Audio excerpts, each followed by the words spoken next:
தென்னாடுடைய சிவனே போற்றி, எந்நாட்டவர்க்கும் இறைவா போற்றி, அனைத்து தமிழ் உள்ளங்களுக்கும் கனிவான வணக்கங்கள்.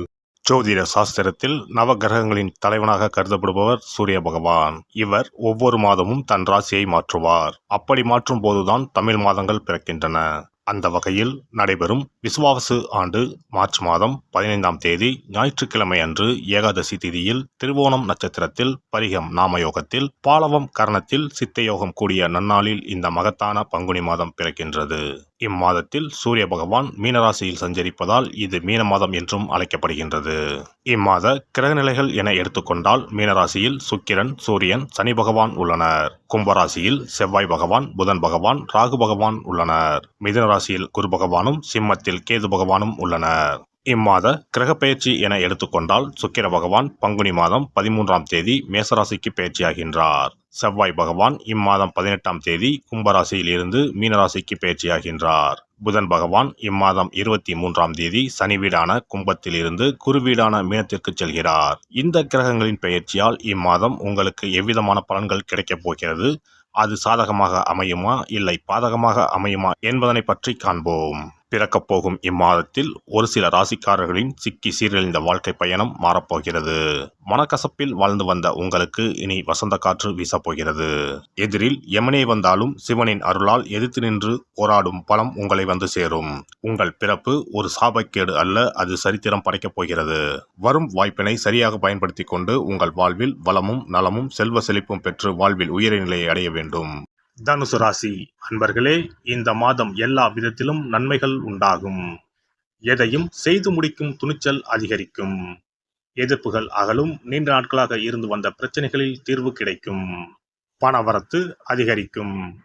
தொழில் வியாபாரத்தில் ஈடுபட்டு இருப்பவர்களுக்கு கீழ்நிலையில் உள்ளவர்களால் நன்மைகள் உண்டாகும்.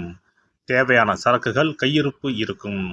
துணிச்சலாக முயற்சிகள் மேற்கொண்டு வியாபாரத்தை விரிவுபடுத்துவீர்கள். உத்தியோகத்தில் இருப்பவர்கள் முன்னேற்றம் காண்பார்கள். மேல் அதிகாரிகளால் நன்மைகள் ஏற்படும். குடும்பத்தில் குதூகலம் உண்டாகும். உங்களது வார்த்தைகளுக்கு மதிப்பு கூடும். கணவன் மனைவிக்கு இடையே நெருக்கம் அதிகரிக்கும். பிள்ளைகளுடன் மகிழ்ச்சியாக பொழுதை கழிப்பீர்கள். குடும்பத்தில் இருந்து வந்த இறுக்க நிலை மாறும். பெண்களை பொறுத்தவரை காரியங்களை துணிச்சலாக செய்து முடித்து வெற்றி காண்பீர்கள். எதிர்ப்புகள் விலகும். நீண்ட நாட்களாக இழுபறியாக இருந்த காரியம் நடந்து முடியும். கலைத்துறையினருக்கு மதிப்பும் மரியாதையும் அதிகரிக்கும்.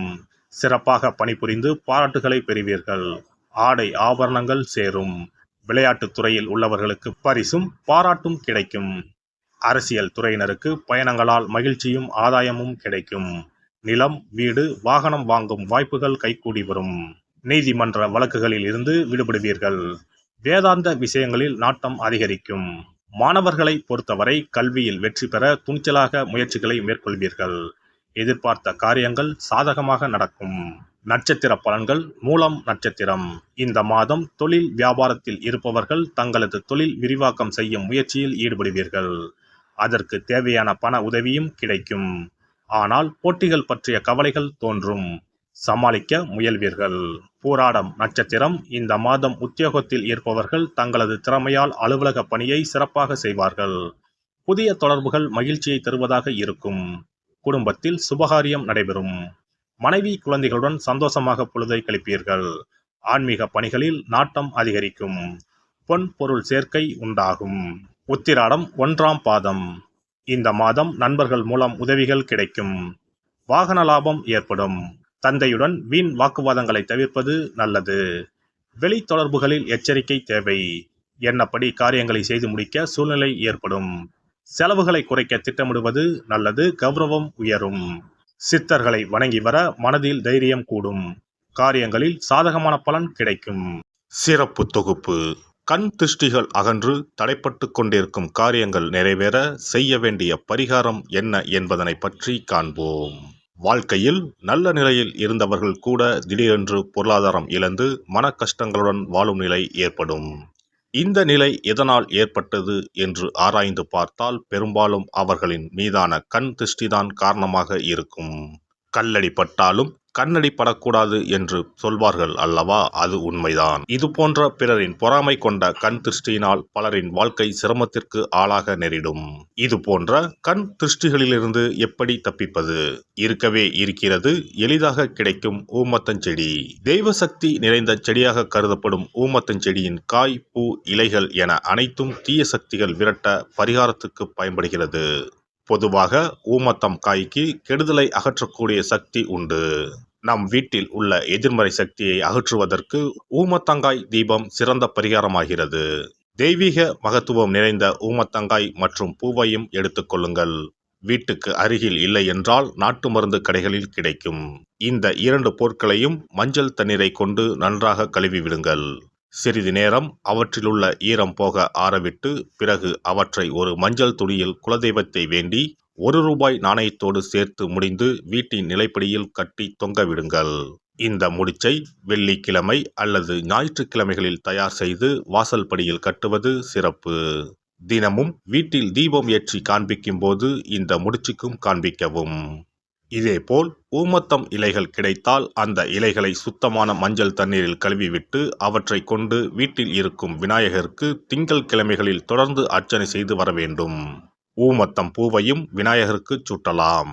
3 வாரங்கள் தொடர்ந்து திங்கள் கிழமைகளில் விநாயகருக்கு ஊமத்தை இலையால் அர்ச்சனை செய்து ஊமத்தம் பூவை சூட்டி வழிபட்டால் வீட்டில் உள்ள கெட்ட சக்தி நடமாட்டம் மற்றும் கண் திருஷ்டிகள் தீரும்.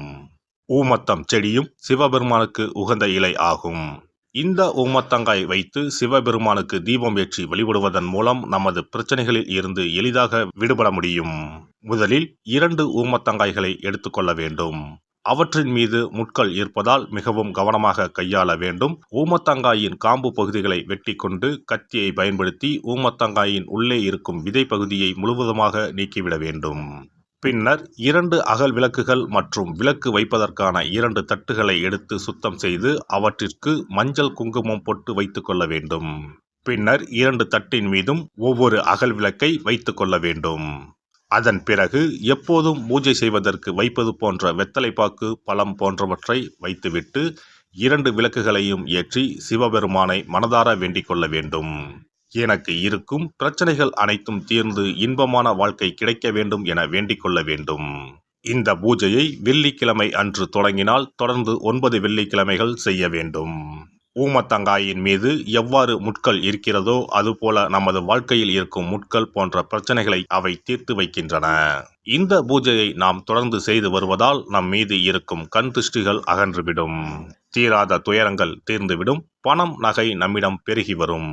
சிலருக்கு கையில் சுத்தமாக பணம் இருக்காது. வறுமை தாண்டவமாடும். கடன் தொல்லையால் கஷ்டப்படுவார்கள். பண பிரச்சனையில் சிக்கி கொண்டிருப்பவர்கள் இந்த தீபத்தை ஏற்றினால் 3 வாரங்களில் நல்ல பலனை பெற முடியும். தொழிலில் நல்ல முன்னேற்றம் இருக்கும். கடன் பிரச்சனைகள் தீரும். உறவினர்களிடையே பகைமை இருந்தால் அவையும் மறைந்துவிடும். நோய்வாய் உள்ளவர்கள் இந்த தீபத்தை ஏற்றுவதன் மூலம் நல்ல பலனை பெற முடியும். பொதுவாகவே எந்த பரிகாரம் என்றாலும் அதை முழு நம்பிக்கையுடன் செய்தால் மட்டுமே முழு பலன் கிடைக்கும் என்பதை நினைவில் கொள்ளுங்கள்.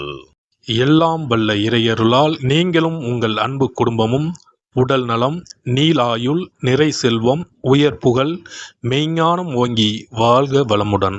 இந்த வீடியோ பதிவு உங்களுக்கு பிடித்திருந்தால் லைக் பண்ணுங்க, கமெண்ட் பண்ணுங்க, ஷேர் பண்ணுங்க, மறக்காம சப்ஸ்கிரைப் பண்ணுங்க, பக்கத்துல இருக்கிற பெல் பட்டனை கிளிக் பண்ணுங்க. நன்றி, வணக்கம். ஓம் நமச்சிவாய. சிவாய